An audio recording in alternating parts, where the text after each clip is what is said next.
Hi, a dashboard says active customers are down. The meeting immediately asks why, but the chart only shows the end of the story. Before anyone changes the campaign, product, or customer plan, you need to know which activity created that KPI, how the data changed, what active means, and which decision the number can safely support. I'm Gavin Summers.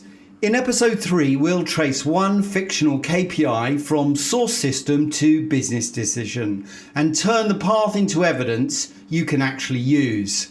Let's jump in. The Brightside dashboard says active customers are down. The number looks precise, but the path behind it is still hidden. A chart can be technically correct and still be unsafe for the question in the room.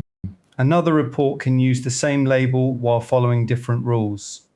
Staring harder at the final bar will not reveal where the difference began. You need the route from business activity to decision use. That route connects source evidence, transformation logic, business meaning, the reporting surface, and the decision. Each step can preserve the meaning, change it, or hide it. Technical lineage tells you how data moved through systems and models. Business lineage tells you what the number means, who owns it, and where it is safe to use. Do not begin by mapping every table in the reporting estate. Begin with one decision that already depends on the disputed KPI. Brightside is a fictional composite, not client data. Its leadership team is deciding whether to change next quarter's retention plan.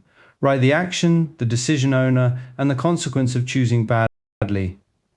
Better visibility is not a decision because it does not say what anyone will do. Active customers may support retention planning when its meaning and timing are stable. It does not automatically answer billing, service eligibility, or market traction questions. Naming the permitted use gives every later piece of evidence a purpose. Now trace the business activity that the KPI claims to represent. A KPI does not begin in a dashboard label. It begins with an event, state, or judgment recorded somewhere in the business. For this example, the starting event is an eligible order reaching completed status. The source evidence includes customer identity, order status, and completion time. Those records are stored at order grain. The KPI is reported at customer grain, so the two are not interchangeable. One customer can place several orders inside the same window. The pipeline must identify the customer before it counts each customer once. Status matters because cancelled, test, or incomplete orders may not represent the intended activity. Completion time matters because late records and time zones can move an event across a boundary. A commerce customer identifier may not match the account identifier used by another system. Identity mapping is therefore part of the evidence, not invisible plumbing. Record the source system, event, fields, grain, and source owner. That proves where the activity starts, but it does not yet prove what active means. The source records now move through filters, mappings, and calculations. Every decision-relevant change belongs on the path. The logic selects eligible completed orders inside an agreed date window. It maps customer identities, removes duplicates, and applies the reporting time zone. It may also exclude test activity, internal accounts, or fully refunded orders. Each rule changes who appears in the final customer count. One report might use a trailing 90-day window. Another might use the current quarter and still call the result active customers. A spreadsheet adjustment may also remove a known account or correct a delayed source record. The adjustment can be reasonable while the hidden handoff still breaks the lineage. Inspects model logic, jobs, spreadsheet steps, and calculations inside the reporting tool. Describe the important rules in plain business language as well as technical references. Record who owns each material rule, how it is checked, and when it last changed. Map what can change the decision, not every harmless intermediate column. Technical lineage can reach the final model while the business meaning remains unclear. Reporting trust needs lineage of meaning as well as lineage of data. Active customer could mean a recent purchaser, a paid account, an engaged user, or a customer with a service plan. The label alone cannot tell the meeting which definition it received. In this fictional example, one active customer has at least one eligible completed order in the trailing 90 days. The customer is counted once after identity mapping and the agreed exclusions. That rule is illustrative, not a standard definition for every business. A metric owner must approve the meaning and its permitted use.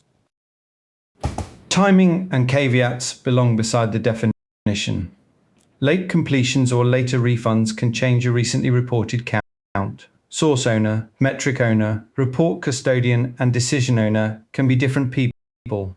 Automated Lineage cannot infer their agreement from a successful pipeline run. Attach the definition, grain period, inclusions, exclusions, caveats, and owner to the path. If the meaning changes without a visible version, the number has crossed an unmarked boundary. Now connect the governed metric to the place where people actually see it. Name the authoritative dashboard, report, pack, or spreadsheet. Record its refresh time, default filters, and the owner responsible for its presentation. Then mark copies, exports, and slides that may preserve an older rule or date. Your first map can fit on one readable page. It does not need to become a catalogue of the entire data platform. Start with the decision, the KPI, and its permitted use. Add the source event, fields, and grain. Add the transformations, manual steps, and checks that materially change the population. Add the definition, period, exclusions, and caveats that give the population meaning. Finish with the authoritative report and the owners across the path. Link to technical detail where useful, but keep the decision evidence readable. For Brightside, the map now connects completed orders to a defined customer count and a retention decision. Missing evidence remains visible instead of being smoothed over by a polished chart. Review the path and ask where the result could change. Check source status, identity mapping, date rules, manual exclusions, copied reports, and hidden caveats. Mark the evidence you have and the gaps that still depend on memory. A gap is acceptable only when it does not make the number unsafe for this decision. If nobody can explain a material rule, do not hide the uncertainty. Name the owner, the evidence needed, and the decision that must wait or proceed with a caveat. This is not documentation theatre, it is a bounded test of whether one KPI can support one action. A traceable number connects activity, logic, meaning, reporting, and decision use without relying on one person's memory. Start with the decision, then trace the source event. Grain, transformations, manual steps, definition, caveats, report, and owners behind the KPI. You do not need to map everything. You need enough evidence to judge whether this number is safe for this use.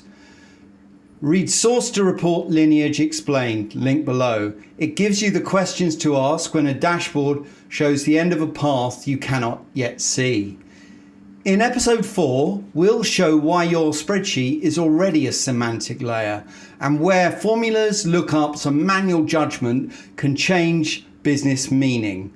See you in the next episode.